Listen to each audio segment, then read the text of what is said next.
진행할게요. 그 다음에 배워야 될 글자는 7번이라는 글자니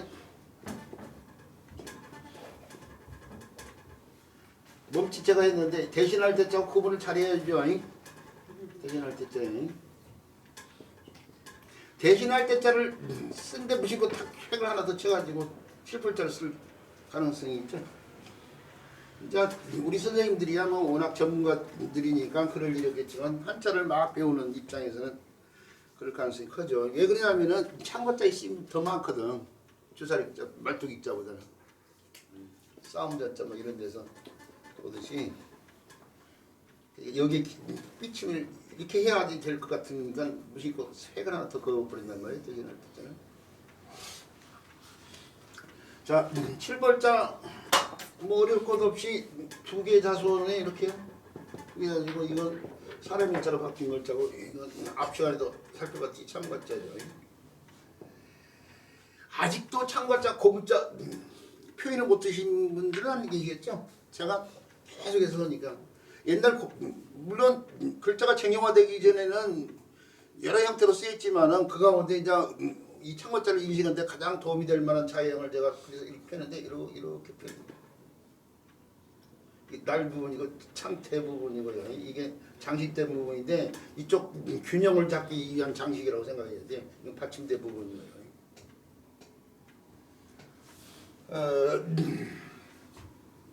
바로 그 창으로 사람의 목 같은 걸 탁 치는 상황이에요.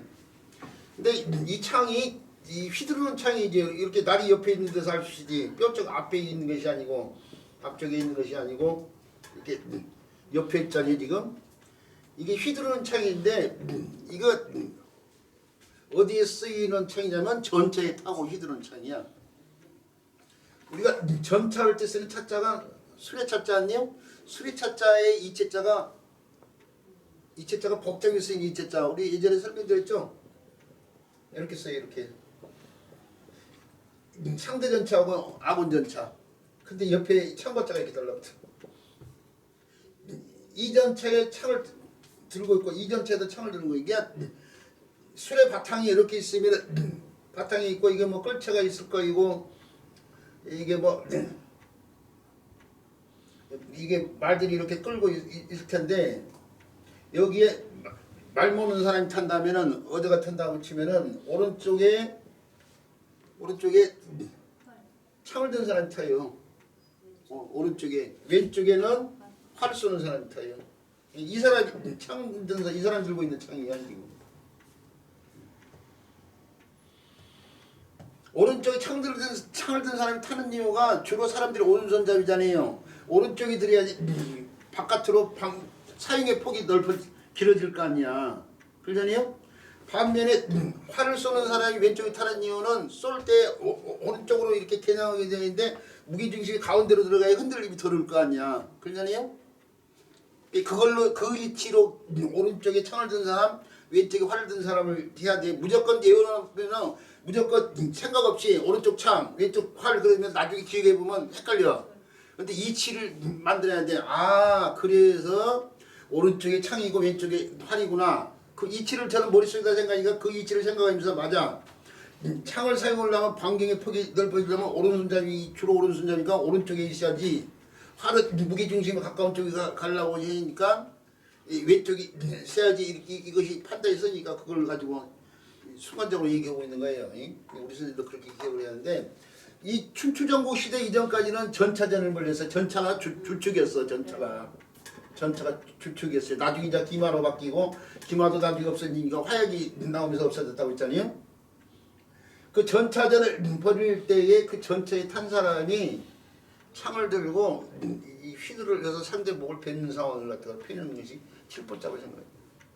우리 지금 자료 그림의 책에 자료 교재예요. 보면 전차에서 지금 휘두르고 있죠. 창을요. 그런 상황. 자, 요 글자는 뭐 정벌이에 쓰인 건 남정 북벌 이런데요. 근데 뭐 치는데 사람 목만 치겠어요? 나무도 치고 풀도 치고 그러죠. 그래서 벌목, 벌초 뭐 이럴 때 쓰이는 벌자죠. 그런 단어 알아두시고. 요 글자가 다른 글자 구성에 도움 주면서 음역하는 글자로서 꼭 기억을 해둬야 될 글자가 한 글자가 있어요. 그 글자가 바로 문문자를 써서 이루어진 글자인데 익히 쓰이는 글자, 익히 안 쓰이는 글자도 물론 있지만 뭐 뗏목 글자 이런 글자도 있지만은 안 쓰이는 글자는 수업 대상으로 삼지 않는다 이거예요. 이걸 흔히 문벌벌이라고 그러죠. 문벌벌, 재벌, 뭐 다른 뭐 학벌 뭐 이럴 때 쓰이는 글자인데요. 문벌이 뭐냐 이거예요. 어떤 말을 익히는 알고 있는데 설명을 하고 치면은 조금 헤매는 상황이죠. 어떤 사회적 지위가 있는 가문이라고 생각하면 돼요. 사회적 지위가 있는 가문. 재벌, 이게 이제 재산과 관련된 어떤 사회적 지위가 있는 가문이겠죠. 그러면요. 재벌 같은 경우는 사회적 지위가 있는 가문이라고 생각하면 되는데, 자, 근데 이 글자의 본의가 문벌이 아니에요. 본의가 뭐냐면요. 본의 알고 계신 분?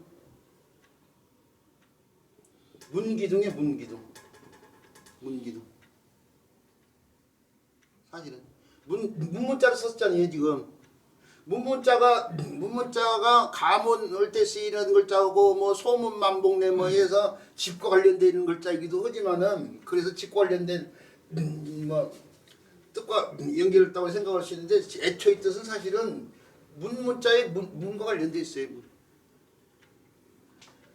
이게 문인데 있죠. 이런 생각이 돼. 이게 사회적 지위가 있는 가문이라고 했는데 이런 사람들의 지분이 있죠. 굉장히 클 거 아니에요. 거창할 거 아니에요. 지금 이게 집을 짓고 나서 대문이 있는데 대문을 이렇게 대문이 밖으로 있는 게 아니고 이 대문도 하나에 참 이렇게 이게 대문이 이렇게 있으면은 이게 덮개가 이렇게 있어가지고 앞에 이렇게 기둥이 있어 이렇게. 우리가 저 궁궐문 들어갈 때 보면은 이게 들어가는 위에 이렇게 가려져 있는 부분 있잖아요. 지금 그걸 뭐라 그래 하여튼간. 그러니까 막바로 이 문기둥이 어떤 문기둥이냐면은 대문 앞에 이렇게 위에 시설물을 만들어 놓고 시설물을 앞쪽으로 연결시킨 게 이게 시설물이 위에 덮개가 있는 거죠 지금. 그걸 받치는 쪽이야 이게 좌측이야. 그것도 좌측의 문이야. 좌측의 문기둥이야. 우측의 문기둥은 뭐인 줄 알아요? 우리가 열나무다 할 때 쓰는 볼열자 있죠? 열나무다 할 때 볼열자가 이게 우측의 문기둥이야 이게 우측의 문기둥. 이게 좌측의 문기둥이야. 본래 뜻은. 이 글자도 오늘날 열나무다 하다 보니까 볼열 그렇게 흠이 얘기하고 있는데 사실은 이게 대문이 있고 그 대문에 시설물이 이렇게 앞쪽으로 쭉 내밀어진 시설문의 앞쪽을 기둥인데 옛날 이렇게 사회적 지위가 있는 가문에다가 여기다가 기둥에다가 공을 갖다가 기록을 했어. 그 집안의 주인의 문기둥에다가 글씨를 써가지고 이쪽 문기둥에다가 그 집의 주인이 되는 사람이 공을 갖다가 기리는 글을 여기다 썼어요. 그러면 사람들이 어떻게 돼요? 그 집안에 그 주인이 되는 사람이 업적을 알 수 있어. 그걸 보면은 바로 그것이에요. 그 지금 그냥 공을 기록하는 그 문기둥이에요 지금. 그걸 기록할 수 있는 사람이 사회적 지위가 있는 집안의 가문만 가능한 거야.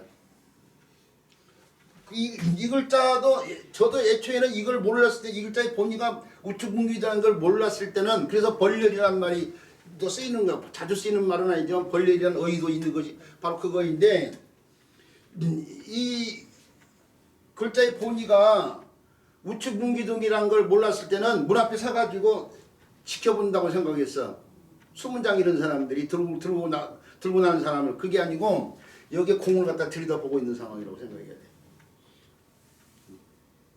왔다 갔다 하는 사람들이 이 주인장의 공이 어떤 공인지 이런 걸 들여다보는 상황이라고 생각해야 된다. 이게. 자, 대궐 그 궁정 대궐 같은 경우는 기억해보면 그런 것도 없었어요. 중국의 일반지 이게 한자가 네. 한자가 중국 문화 속에서 이게 중국의 네. 거창한 가문들을 짚보면 그렇게 돼 있어. 사문 사원이라고 해가지고 한쪽에 문이 이렇게 있으면 그 앞쪽에 이렇게 나오는 시설인데 그 앞쪽에다 이렇게 기둥이 이렇게 있는 거야. 여기 대문이 이렇게 있습니다. 우리나라 생각하지 말고 중국 문화 속에서요. 자, 그래서 문물자가 어떻게 해서 이루어진 글자인지 정확히 알 수 있겠죠. 자, 원래는 그 문벌 집안에 그 대문 앞에 서 있는 두 기둥과 관련되는데 좌측 기둥이 바로 벌이고 우측 기둥이 열이요, 열. 그리고 거기다가 기록을 수 있는 사람들이 문물이 되는 집안이고 그 기둥에 공을 갖다가 살펴보는 상황에서 벌렸자도 이거죠. 자, 재벌을 때 쓰이는 글자예요. 학벌을 때 쓰이는 글자예요. 글자 까지 알아두시기 바라고 그 다음에 배워야 될 글자예요. 그 다음에 배워야 될 글자는 늙을 노자예요. 부숫자죠. 늙은 사람인데 늙은 사람은 아무래도 이 허리가 구부러질 수밖에 없어요. 뭐 꼬부랑 할머니 그런 노래 자체 허리가 이렇게 구부러졌다고 생각하고 머리가 산발됐어요. 자기 머리까지 갈머리 하지 못할 정도로 머리가 산발이 되어 있는 거예요. 허리가 구부러지고 그 손을 내밀고 그 손에 지팡이를 이렇게 짚고 있는 것이 일반적인 패턴의 고문자.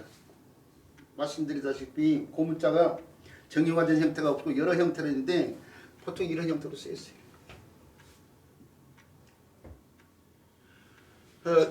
요 형태가 금문에서 이렇게 좀 더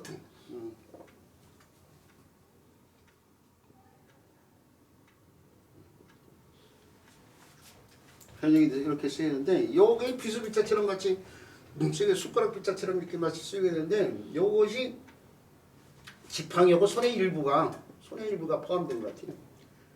고문자 여러 고문자를 자기는 살펴도 이게 쭉 팔을 이렇게 내는 거지 손을 갖다 이렇게 펴놓고 지팡이 이렇게 했는데 그냥 팔에서 손으로 이어진 물을 한 입으로 이렇게 펴놓고 손의 일부를 갖다가 지팡이하고 연결시켜 가지고 이렇게 펴놓은 것 같아요.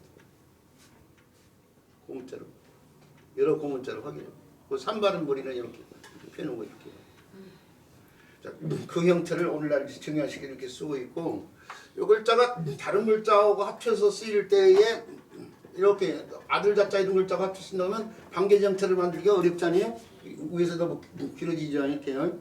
그래서 이렇게 요 생략해서 쓰기도 하죠. 이 부숫자로 쓰일 때 이렇게 쓰기도 하는데. 이렇게 요거 보면 생략해서 쓰는데 이걸 이렇게 생략해 쓸 수 있다는 걸 모르니까 사람들이 이런 늙은이 기자 이런 글자를 갖다가 잘못 분석한 사람들이 많아.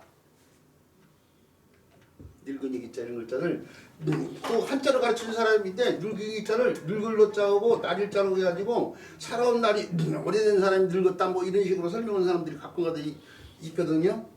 그런 책들 많았어 옛날에 어처구니가 없는 건데 사실은 이렇게 뜯지 마자로 표현하죠. 지가 기가 된 거예요. 기리질퍽보다 지리질퍽다. 아니 기름을 짜다 시시 지가 기가 된 거예요. 기가 되면서 요 글자에 의해서 요 글자가 늙을 노자에 생략된 형태란 말이에요. 그 늙은이 기자가 간 게 그래서 옛날에 기로소 뭐 이런 거 조선의 여인 뭐 당상 뭐 높은 벼슬아치들한테 나라에서 이렇게 우대했던 관청이 기로소라는 관청이거든요. 그 늙은이 기자. 요 글자를 갖다가 다시 이 글자를 달라붙이면은 즐길 기자가 되죠. 기호식품을 때 쓴 글자. 이게 60을 나타내는 기자. 예? 60세. 뭐요? 60세. 아 그래 이제 그렇게도 얘기해. 기로소 얘기하고 있구나 돌아와서. 예. 자, 기호식품을 때 쓰인 글자인데 그 어쨌든 간에 요 글자를 간략해서 이렇게 쓴다는 사실을 알아야만 이런 글자를 설명을 제대로 할 수 있는데 그렇지 않으면 이걸 늙을 노자고 나릴 자로 이렇게 분석을 해버린다니까요 사람들이. 근데 요것은 늙을 노자에서요. 요거에서 요 부분만 있는 거잖아요 지금. 그래서 위치 따른 명칭이 엄 부분만 있기 때문에 이게 하나의 명칭이요. 이게 문자가 아니고 이게 단독체로 쓰이는 문자는 아니잖아요 지금 이게요. 네. 단독체로 쓰이는 문자가 이제 하나의 명칭은 있어야 돼. 이걸 부르는 명칭이 있어야 될 거예요. 늙을 노자를 바탕으로 했으니까 늙을 노자를 쓰고 엄의 위치만 갖고 있으니까 늙을 노음이라고 부르죠. 이거 쓸 때에 이거 늙을 노자를 쓸 때 이걸 띄워서 써야 되잖아요. 뜻과 음을 갖다가. 저는 이거에 대해서 약속이 없어 지금 대한민국에 약속이 없는데 저는 이게 하나의 명칭이 돼 있으면은 전 다 붙였어요. 그렇다고 해서 엄을 끼우면은 엄이 음이 된다는 얘기고, 그렇다고 해서 여기다가 엄을 붙일 수도 없고, 그러잖아요. 그래서 다 붙여서 쓴다 이거 저는 책에서. 근데 이거에 대한 약속이 없어 대한민국에. 어떻게 하자는 약속이. 근데 저는 약속이 없는데 제 방식으로 이렇게 별칭일 때는 별칭으로 이렇게 쓰여진 명칭들은 싹 붙여버려요. 하나의 명칭으로 바꾸고. 그럼 어의 뜻은 뭐예요? 예? 위치 따른 명칭. 이 글자가 쓰일 때에 엄 부분만 쓰이고 있잖아. 늙을 노자에서 요 부분이 없잖아. 그러면 요 부분만 남아있잖아. 이게 엄 부분만 쓰이고 있어. 옛날 사람들이 봤을 때 엄 부분만 쓰이고 있는 글자다. 이 늙을 노자에 엄 부분만 쓰고 있는 자로 봐서 우리가 글자를 쓸 때 왼쪽에 쓰면 변, 오른쪽에 쓰면 방, 위에 쓰면 두 또는 머리, 밑에 쓰면 발, 덮어 씌우면 엄이잖아. 엄. 그러잖아요. 그 위치 다른 명칭. 이 글자 자체가 늙을 노자에서 엄 부분만 쓰이고 있잖아. 그거 몰랐단 말이야? 네. 그걸 글자 공부해야 된다니까.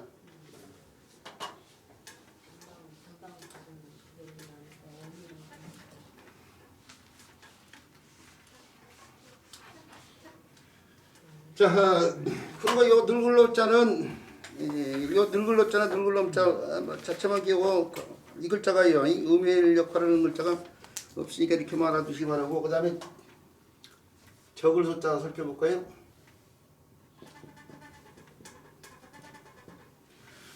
적을 소자는 바탕이 되는 게 작을 소자죠. 이 작을 소자에다 획이 하나 더 들어가 있는 건데 이 적을 소자는 살아온 날이 적어요. 날이 적으면은 살아온 날이 적으면 젊죠. 그래서 젊은 사람으로도 하죠. 소년 소녀 할 때 쓴 거 있잖아. 청소년 할 때 쓴 거. 자, 근데 그 글자의 바탕이 되어주는 글자가 작을 소자인데 이 작을 소자의 옛날 글자를 보면 작은 점으로 이렇게 세 개로 이루어졌어요. 한자에서 많은 건 세 개로 줄인다고 했죠. 그래서 작은 점 세 개로 표현했는데 호재로면서 심리적인 상황, 글자를 보기 좋게 쓰려는 욕구가 반영이 되니까 균형을 잡기 위해서 가운데 점으로 표현된 걸 길게 빼면서 나머지를 이렇게 점으로 찍어서 오늘날의 글자로 정의화된 것 뿐이에요 지금. 근데 이 글자가 원래는 문자 있음이 오늘날처럼 정확하지 않는 옛날에는 작은 것이 적은 거야. 적은 것이 작은 거야. 그러잖아요? 이게 또 적다는 뜻이 있었어요. 근데 후대로 오면서 문자 생활을 갖다 정확히 하려는 욕구가 반영이 되면서 작다의 반대는 크다잖아요? 이건 크게 관련돼 있고 적다의 반대는 많다잖아요? 그러죠? 아니 이거 분량 관련돼 있잖아요? 이걸 두 개로 구분해서 써야 될 필요성을 느낀 거야. 크기와 관련된 작다의 뜻으로만 이 글자를 쓰고 적다의 뜻은 다시 획을 하나 여기다가 점을 하나 더 붙였어. 더 붙였는데 말씀드렸다시피 방대자 형태를 유지 위해서 요 획을 갖다가 이 획처럼 또 길게 할 수는 없어. 이렇게 똑같은 형태로 길게 옆으로 이렇게 한 거죠. 방대자 형태 안에다 글자의 형태를 집어넣어줘야 되니까. 그래서 이루어진 글자가 바로 이 적을 소자예요. 그래서 구분이 된 거죠. 이렇게 작을 소자가 적을 소자가 구분이 되고 이 작은 것이 뭐인지에 대해서 문자학자들이 견해가 분분한데 저는 이걸 그러니까 저만의 독창적인 해석이에요. 이게 사실은 이런 해석들이 어떤 책에서 나온 것이 아니고 한자에서 작게 표현되는 이렇게 작게 점으로 표현되는 글자가 찾아보면은 하늘에서 이렇게 있고 점이 이렇게 또 보이는데 빗방울 같은 것이 있고 작은 점으로 표현되는 거 빗방울이 있고 또 하나가 이삭줄기에 점들이 이렇게 표현된 알갱이들이요. 알갱이요. 알맹이가 아니고 알갱이하고 알맹이 구분을 하고 있어요. 알맹이는 껍질이 없는 거이고 알갱이는 kop질이 있는 거예요. 이삭줄기에 달라붙어 있는 것은 껍질이 없이 달라붙어 있지는 않을 거 아니에요. 그러니까 알갱이가 지금 달라붙은 거예요. 알갱이. 이게 곡식 알갱이가 이렇게 있는데 빗방울보다는 곡식 알갱이로 저는 봐요. 곡식 알갱이가 우리가 잘 알다시피 나락에 달려있는 알갱이들 있잖아요. 벼 이상에 나락에 달려있는 알갱이 작잖아 지금. 작은데 그 작은 거 하나에 생명을 품고 있잖아. 그죠? 그거 하나가 어떻게 나중에 더 많은 열매를 이렇게 달고 있잖아요. 사람이 사는데 중요한 것이 민이식이천이라고 먹는 것이 하늘인데 이왕이면은 의미 있는 걸 갖다가 실었을 거라고 생각해요. 저는 그래서 이게 쌀알갱이 같은 걸 갖다 필요하다고 생각합니다. 그리고 아이들 책에는 그렇게 써요. 실질적으로. 구체적으로 얘기하면 힘들지만 만약에 구체적으로 얘기한다고 치면은 그렇게 본다 이거예요. 그렇게. 자, 그래서요. 이 서글서자에 대한 설명을 마치고요. 서글서자 설명 마치고 나서 보니까 공예장편의 26장이에요. 26장에 모든 문장 속에 있는 한자가 다 앞에서부터 지금까지 해가지고 다 해결이 됐잖아요.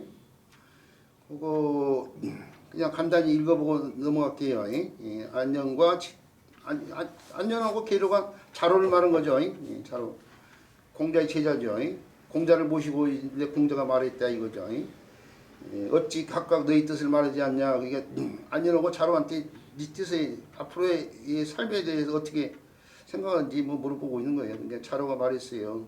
수레야 말과 입는 가벼운 가옷을 법과 더불어 함께하여 해지더라도 한이 없기를 원합니다. 이렇게 얘기했어요. 자로가. 안녕은 뭐랬는데 잘하는 것을 자랑하지 않으면 이 벌자가 자랑한다는 뜻이에요. 그냥 왜 우리가 지금 논어를 하고 있냐면은 이걸 칠벌로만 알고 있잖아요 지금. 그래서 치사의 뜻으로만 알고 있는데 그 앞에 지금 이거 보세요. 앞에 가가지고 칠벌자 앞페이지 143페이지. 자 거기 설문에 풀이한 거예요. 설문에는 친다는 것이다. 인의 뜻을 따랐고 청을 가지고 있다. 한편에 무너뜨리는 것이다. 라고 말했다 해놓고 진짜 제가 이제 풀이를 했어요. 그 설문을 그대로 풀이한 거 이거 이제 제가 이 글자를 이해시키기 위해서 풀이한 건데 설문 내용처럼 벌자는 오늘날 사람이 자가 변성된 인변으로의 사람이 창으로 적의 목을 친다고 해서 치다의 뜻이 됐는데 그거다가 이제 덧붙였어요. 아울러 적을 쳐서 공을 세운다 해서 공의 뜻이 있고 칠벌자 공의 뜻이 있어. 그리고 또 공을 뽐내거나 자랑한다고 해서 뽐내거나 자랑하다의 뜻을 지닌다 했는데 여기에 공적의 뜻으로 칠벌자가 쓰일 때가 있어 지금 논어에. 그리고 여기에 자랑하다나 뽐내다 뜻이 쓰일 때가 또 있어. 이 논어에 칠벌자가 다른 데서도 나오는데 거기서는 치다의 뜻이 아니라 공적 뜻으로 쓰일 경우가 있고 풀이를 해야 될 경우가 있고 또 자랑하다나 뽐내다나 풀이할 경우가 있다 이거예요. 지금 이 문장에서는 자랑하다 이 뜻을 풀이잖아.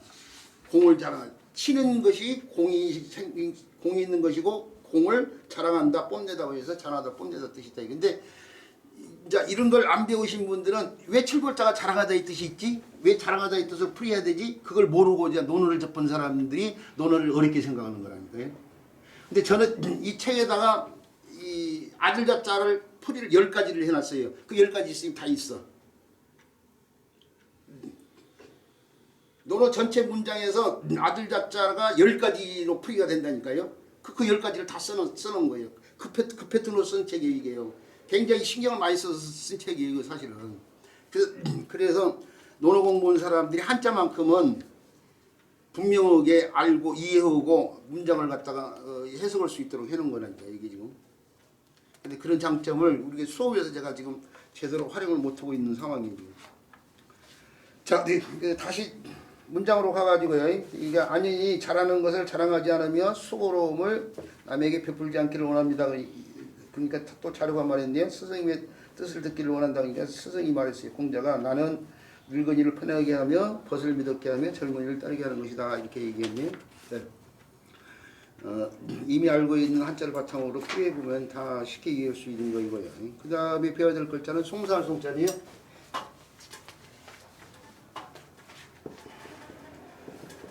송사할 송자.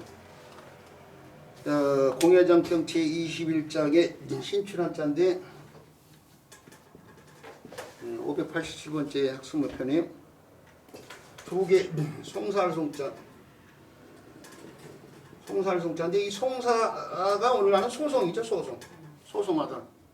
송사하다를 바꿔서 얘기하면 오늘날 사람들은 소송하다. 하소연을 할 소자를 쓰세요. 옛날 사람들이 송사가 최고 많았던 송사는 관에 찾아가지고 송사를 한단 말이에요. 그 송사가 뭐 가장 많은 게 산송이었어. 산송. 옛날 사람들한테 가장 많은 산송. 그 산송인데 여기 산이 매산자인데 여기 매가 무덤과 관련된 무덤. 무덤과 관련된 송사를 산송이라고 그래요. 옛날에 명당자리를 놓고 막 서로 후손들 발복을 위해서 명당자리를 그렇게 찾았단 말이에요. 그러니까 명당자리에다 무덤을 만들었는데 누가 와가지고 파멸을 해가지고 자기 조상을 갖다 묻기도 하고 또는 막 옆에다가 먹기도 하고 해가지고 우리나라 엄청나게 유명한 산송이 있어요. 그런데 그 왕도 해결을 못한 산송이 있어.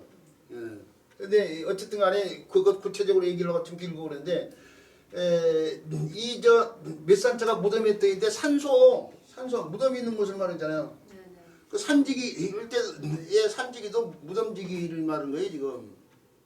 몇산자가 무덤이란 뜻이 있어요. 아니? 이제 오늘날이야 뭐 사기 같은 거 뭐 그런 것들 많이 치고 명예와 관련된 소송들이 또 많대요 오늘날은. 명예를 침해당했다고 하면서 명예. 근데 요 송사할송자는 말씀원자는 제가 읽고 없으면 답해야 되니까 말씀원자를 썼을 거이고 그다음에 이 글자는 공변된 공자. 공변된단 말이 좀 오늘날 잘 안 쓰이는 말인데 공평하다의 의미와 관련이 있어. 그래서 오늘날 사람들은 공매될 공이라고 하죠. 공평할 공이라고 더 많이 얘기하는데 이제 어떤 글자에 관련된 뜻과음은 기존의 약속을 갖다가 지켜서 쓰는 것이 그래도 합당하기 때문에 그냥 공변된 공이라고 하지만 공평할 공이라도 상관없죠.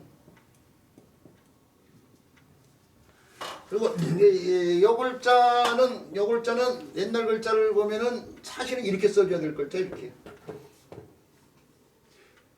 이렇게 쓰지 않고 이렇게 써줘야 될 글자인데 그래서 저 우리가 요 글자가 음역하는 글자가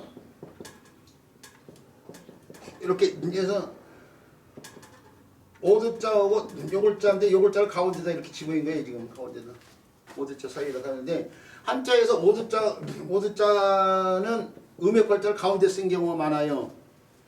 네. 속어충자 이런 글자처럼 이렇게 중이 충으로 바뀌면서 옷 가운데 속어충자 속충자예요. 이런 것처럼 가운데 들어간 경우가 많은데 요 글자를 갖다가 이렇게도 쓴단 말이에요. 이렇게요.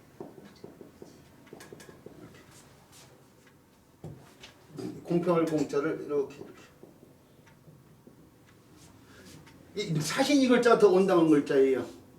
이렇게 쓰기보다 이것이 더 온 게. 그러니까 요거 두 글자 중에 한 글자 쓰면 이게 더 온당한 거지 지금 사실은.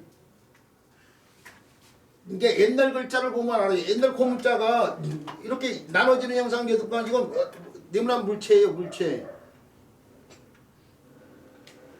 네모난 물체인데 이 물체가 뭘로 생각해야 되냐면은 저는 이게 물건품자의 그 네모난 형태인데 물건품자를 뭘로 보냐? 물건품자의 네모난 형태를 뭘로 본다고 했어요 옛날? 그릇으로 본다고 했잖아요. 사람한테 물건 가운데 사람한테 중요한 게 먹는 거이고 먹으려면은 반드시 있어야 될 게 그릇이잖아. 그릇 기자, 우리가 알고 있는 그릇 기자의 네모난 형태이다 이거예요. 그 우리가 저 합할합자의 이 글자가 찬합 반합할 때 쓰는 원래 글자 아니에요. 이거 그릇의 뚜껑하고 그릇의 몸체 그러잖아요. 두 개가 뚜껑과 그릇의 몸체가 합쳐졌다고 팔았다가 지고 그릇을 나타낸 글자 그릇 명자 다시 붙여서 쓰고 있는데 여기 그릇의 몸체인 거죠 지금. 그러니까 그릇 속에 음식을 공평히 나눠 먹는 거야 지금 이게 지금 이게 여덟 발자 나누는 형상이잖아. 그러잖아요. 자 근데 그 형태를 그대로 적용시키면 이렇게 써야 되잖아요. 근데 이렇게 안 쓰고 이렇게 쓴 이유가 뭐일까요? 사실은 있죠. 요 글자 보세요. 여기서 보이잖아요. 요거. 이거 뭐예요? 나변이라는 글자잖아요. 나변자. 흐를 연자. 음이 좀 약간 바뀌었지만 배선자. 여기 이게 산속의 느변이라는 글자예요. 이게 산속의 느변자인데 산속의 느변자를 이렇게 쓰고 있잖아요. 여기에 달라붙은 글자 산속의 느변자잖아요. 여기 공평할 공짜고 이게 고문자를 이렇게 썼는데 이게 공평할 공짜인데 여기에서는 요 글자는 느변자잖아. 그게 뭔가 이상하잖아요 지금. 느변자는 옛날 글자를 보면은 이렇게 표현돼서 이렇게요. 이렇게. 이거 물건의 때 좀 더 구체적으로 얘기하면 저는 그릇을 본다고 했지. 이건 입이요 입. 입구자 형태예요 지금. 물이 흘러들어 입구인데 늪이라는 게 물이 계속 차있는데 물이 계속 차 있으려면 어떻게 돼요? 물이 유입이 돼야 돼. 그 물이 흘러들어오는 상황을 갖다 펴는 거예요 지금 이게. 요걸 짜고 구분을 해야 요걸 짜를 갖다가 이렇게 써버린단 말이에요. 그 요걸 짜고 요걸 짜고 구분을 해야 될 필요성이 있잖아 지금. 그러죠? 그러니까 요걸 네모나게 안 쓰고 이렇게 썼던 거야 이렇게 동그랗게 이렇게 금문에서 이렇게 동그랗게 쓰고 그게 소재에 와가지고 어떻게 돼요? 이렇게 또 글자를 갖다가 또 뭐 보기 좋게 쓰려고 하는 욕구가 반영이 돼서 이게 사람들이 동그라미 그릴 때 이렇게 안 쓰고 이렇게 그리는 사람들 많잖아. 한자에서도 그랬던가 보지. 이렇게 쓰는데 그것이 결국 이렇게 쓰고 있는 거야 지금.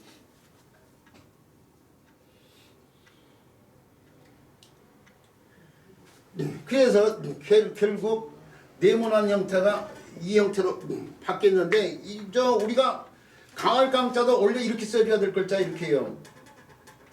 이렇게 써줘야 될 글자야. 근데 원래 이렇게 쓰고 있잖아. 그죠? 비록 숫자도 원래 이렇게 해가지고 이렇게 써줘야 될 글자인데 원래 이렇게 쓰고 있잖아요 지금. 이 글자들 전부 다 정자가 네모난 형태가 정자예요 지금 사실은. 이 크롱자, 근데 크롱자도 본자는 이거야 사실은.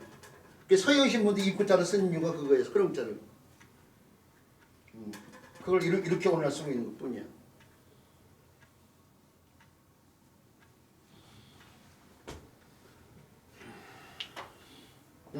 크롱자. 활을 쏘는데 입에서 소리가 나는 저 활에서 나는 소리를 갖다가 표현해서 그 소리가 크다 이거야.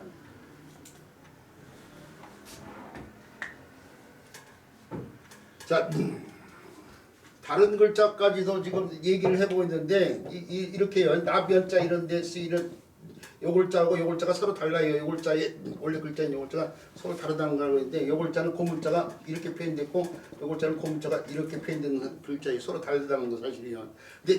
근데 이 형태처럼 이렇게 쓰면은 구분이 안 되니까 이렇게 바뀌었다고 생각해 봐야 될 상황이고요. 그럼에도 불구하고 이제 같이 이제 이렇게 교환이 되기도 한다 이거죠.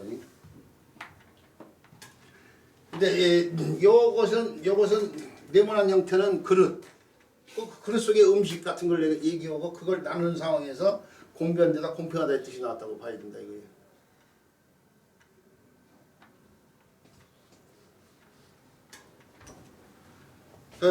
그 공자가 있죠. 그 공자가 여기서 송으로 바뀌었어요. 공이 송으로 바뀌었는데 뭐 종 이렇게 아까면서 기름 뭐 이러듯이 지읒자 시읒자 같은 시읒자 이게 같은 치음계열 아니에요?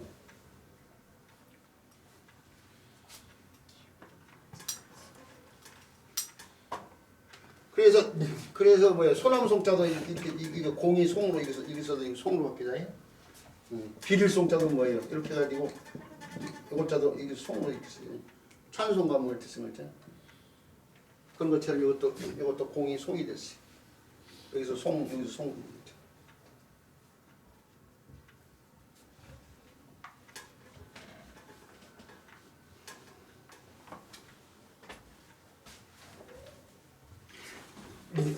한 가지 더 얘기했는데 아까면서 이게 나변자에 이렇게 써야 될 글자를 갖다가 사람들이 이렇게 쓴 사람들이 많아. 근데 이렇게 해가지고 이 잘못된 글자예요. 그러니까 요것과 구분하겠다고 이게 공변된 요 글자 구분하겠다고 이렇게 바꿔 쓴지 어쩐지 모르겠지만은 이렇게 쓰이는 글자는 잘못된 거예요. 이거 안 섞였자처럼 이렇게 갖다 없으니까. 그래서 교육인자본부에서 2007년도에 10개 글자 고치라고 했다고 했잖아요. 고쳐야 될 글자 찾아보면 엄청나게 많다니까요. 100글자가 넘어가. 근데 겨우 10글자만 고쳐놨어. 그거 고치려면 싹 다 전문가한테 문의해가지고 싹 다 고칠 생각을 해야지. 에휴.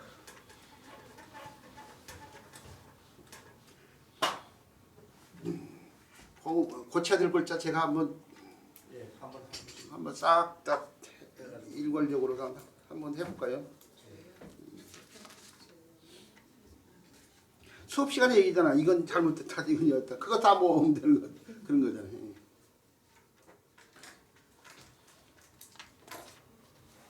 책을 하나 쓸까요? 그거 싹 해가지고 다음 책은 그거 써볼까? 안 돼. 지금 쓰고 있는 책이 너무 힘들어가지고. 자, 송사할 송자하고 관련돼 가지고 사실은 공평할 공자를 갖다가요 지워버렸네요.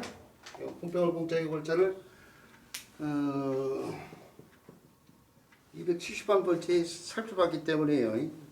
좀 더 자세한 내용은 또 거기 가서 살펴보도록 하고, 그러고 나니까 공회장평 제27장에 또 문장을 들여다볼 사인데 문장 등록한다니 그게 너무 많죠. 작게서 공자에서 말씀했는데 그만두겠다 얘기하면서 나는 아직 자기 허물을 보고 마음속으로 스스로 꾸짖는다를 보지 못했노라 했네요. 자, 그렇다지요. 그 다음에 공회장 28장에 신추한 자가 없어요. 그러니까 막 바로 이것은 그 글자 속에 문장 속에 있는 글자를 다 앞에서 이미 했다는 얘기야. 지금 송사송자가 587번째잖아. 근데 거기 공회장 전체 28 문장에 보면은 자활 할 때 자는 001, 002, 179, 515, 7번, 516번, 92번, 12번 해가지고 전부 다 857번 이전에 번호가 다 달려 있잖아요. 앞에서 다 했다는 얘기야. 그 번호가 그거 확인하는 거예요 지금. 자, 그 문장도 간단히 읽으면 작게서 말씀하셨다. 열집이 사는 고을에 반드시 충성스럽고 믿음직한 나 같은 자가 있겠지만 나같이 배움을 좋아하지는 못할 것이다. 뭐 이런 풀이네. 그렇다는 거이고, 그 다음에 옹현장 제6장으로 들어가야 되는데요. 어떻게 조금 더 하고 할까요? 그냥 여기서 매듭을 칠까요? 우리 선생님들 의견. 남면자 설명드려요? 남면자만 더 설명해 볼까요? 네. 남면자까지만 하면 공야장 옹야편의 맛보기 남면자. 588. 이게 남 면은 사람도 있고 얼굴 면은 사람도 있다고 했는데 얼굴 면이라고 하면 안 된다고 했어요. 제대로 나오면 남면이라고 해야 된다고 했어요. 아까 얼굴이 서로 다르다고 했어요 원래요. 속담에 잘생긴 놈은 얼굴 값을 하고, 속담에 기억하세요. 속담에 잘생긴 놈은 얼굴 값을 하고 못생긴 놈은 꼴값을 한다. 이런 속담이 있어요. 자, 여기에 꼴을 갖다가 국어선 찾아보면 뭐라고 나와 있을까요? 사람의 모양새예요. 사람의 모양새. 근데 여기에 얼굴은 높여서 꼴을 높인 말이야. 아니 그거 꼴값을 할 때 꼴보다 높은 옛날로 가면은 얼굴이 네 꼴보다 더 우대된 말이라고. 이거 하대는 비하시킨 말이고, 이것도 사람의 모양새예요 사실은. 근데 좋은 말로 얘기한 거야. 잘생긴 거니까. 이거 못생기니까 나쁜 말로 얘기한 거야. 이 서로 두 개 의미가 다 똑같은 의미인데 좋은 말로 나쁜 말로 온 거야. 이 얼굴이 사람의 모양새라니까 원래. 이게 얼이 뭐 정신과 관련됐다고 하는데 언어학자들 얘기하면 없다. 어떤 물체가 얽어지는데 그게 물건의 형태인 꼴, 없다 꼴에서 나온 거 얼굴인데 사람 전체적인 모양새를 뜻하는 말이었어. 근데 사람 전체적인 모양에서 대표가 되는 것이 낫이야, 낫. 그러니까 낫의 뜻이 생긴 거야, 이 얼굴에. 낫의 뜻이 생기면서 그래서 오늘날 얼굴 그리면 낫으로 생각하는데 사실은 사람의 전체적인 모양새야. 홍빈점 청계당시 이때는 돌아가서 얘기면 무슨 말인지 알겠죠? 그리고 글자가 낫 가운데에서도 이목구비 가운데 중요한 것이 눈이니까 눈목자를 대표로 해서 머리 부분을 표현하고 얼굴의 윤곽을 이렇게 표현하는 형태인데 그것이 호재로면서 이게 남면자의 본자라고 있어요. 호재로면서 쓰는데 편의함을 추구니까 연결시켜서 써야 된단 말이에요. 연결시켜서 쓰면서 이렇게 올라 쓰고 있는 것 뿐이야. 자, 정상은 얼굴과 낫이 구분이 되는 상황이기 때문에 본래 뜻은 그대로 가면 이게 남면자가 되어야 되는 상황. 물론 오늘날 얼굴을 낫의 뜻으로 쓰고는 있지만은. 근데 앞에서도 한번 이게 비슷한 글자가 이게 나와서요. 앞에서도 했어요. 했고 요 글자를 다른 글자 구성에 도움돼서 음역하는 글자로서 밀가루 면자예요. 보리 면자가 달라붙어가지고요.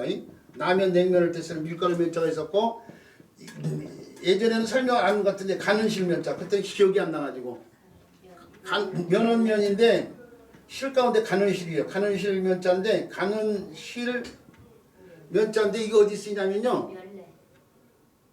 멸레라는 말이 무슨 말이에요? 처음 듣는 말인데. 그래요? 네, 멸레? 예, 멸레한다고. 멸레가 무슨 말이야?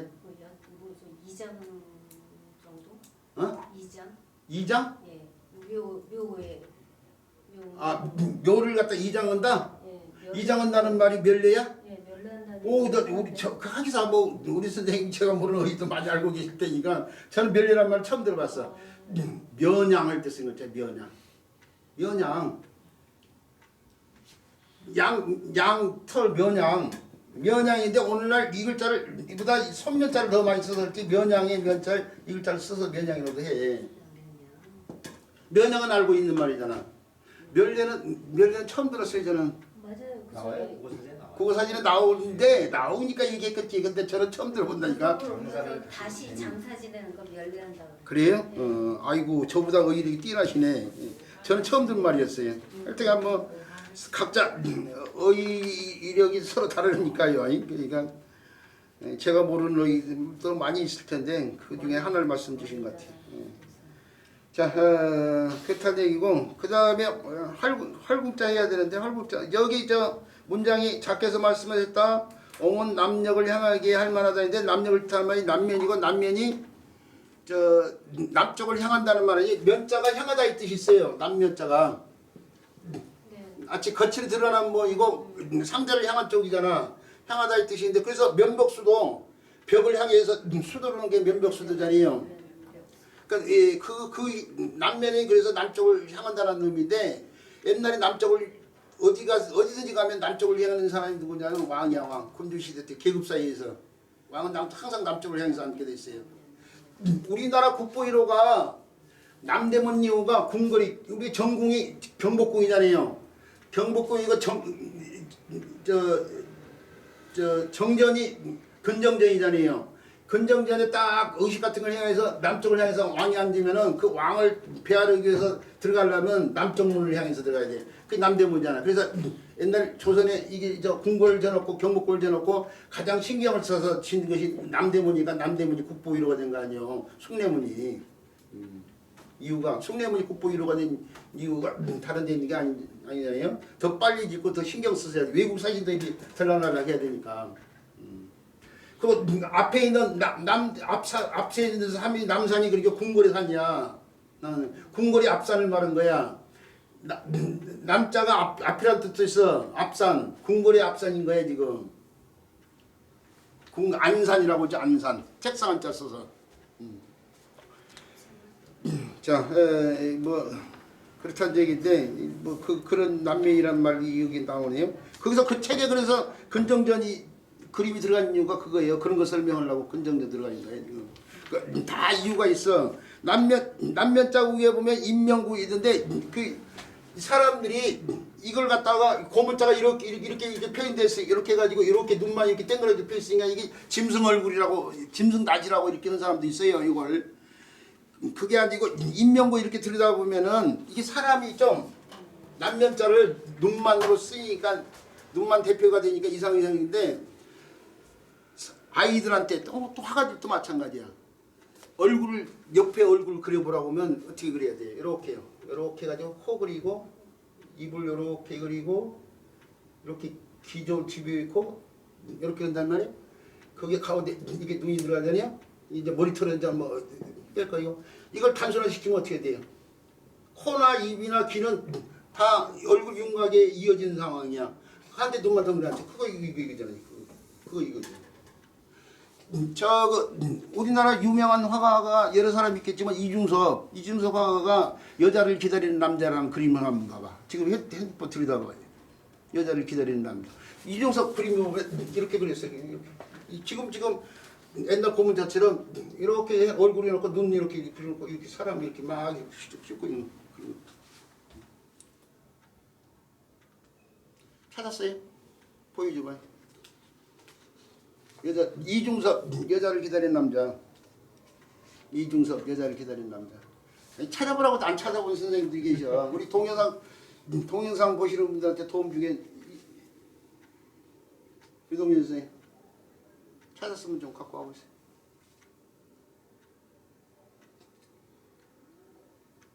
여기 있어요.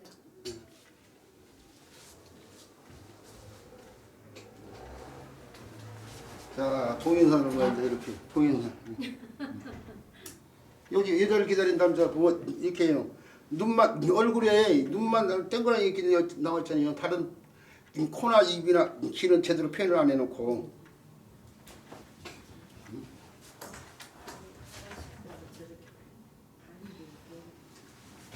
거기 남자가 이중섭이요. 일본에 가 있는 아내 돌아가신 어머니를 기다리. 그 여자 한 사람이 저 아내나 엄마라고 하는 사람도 있고 아내라고 하는 사람도 있고. 자 여기서 끊고요. 쉬는 시간 꺼내면 3교시 이런 저 다른 교재를 가지고 좀 설명해 볼게요.